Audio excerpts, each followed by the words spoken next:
Hi friends, இப்போ வந்து நம்ம பாவக்காய் பறிக்கும். கொஞ்சம் பாவக்காய் கிடக்கு,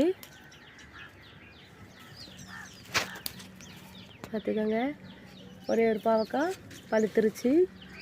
இது வந்து கொடியிலே கிடக்கட்டும் விதைக்கு.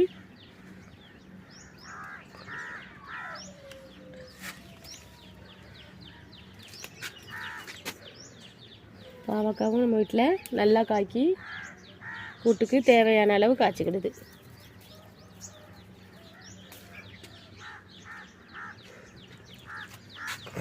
பாருங்க எப்படி தொங்குதுன்னு.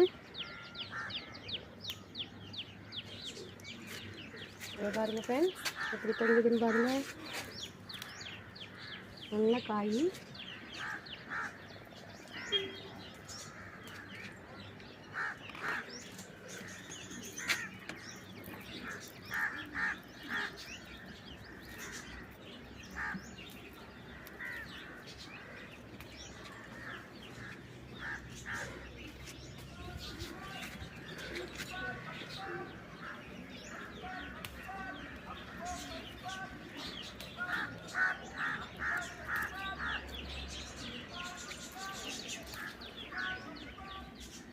பாருங்கள், நம்மளுக்கு கையில் கூட வைக்க முடியல. ஆனால் இன்னும் நம்ம செடியில் பாவக்காய் கிடக்கு. இதை நம்ம டப்பாவில் போட்டுக்கலாம். எவ்வளோ காய்கறி இருக்குதுன்னு பாருங்கள். பாருங்கள், இன்னும் நம்மட்டில் காய்கறி கிடக்கு.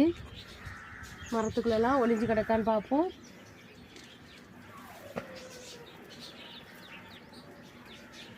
பாருங்கள், மரத்துக்குள்ளெல்லாம் ஒளிஞ்சு கிடக்கு. எடுத்துக்கலாம்.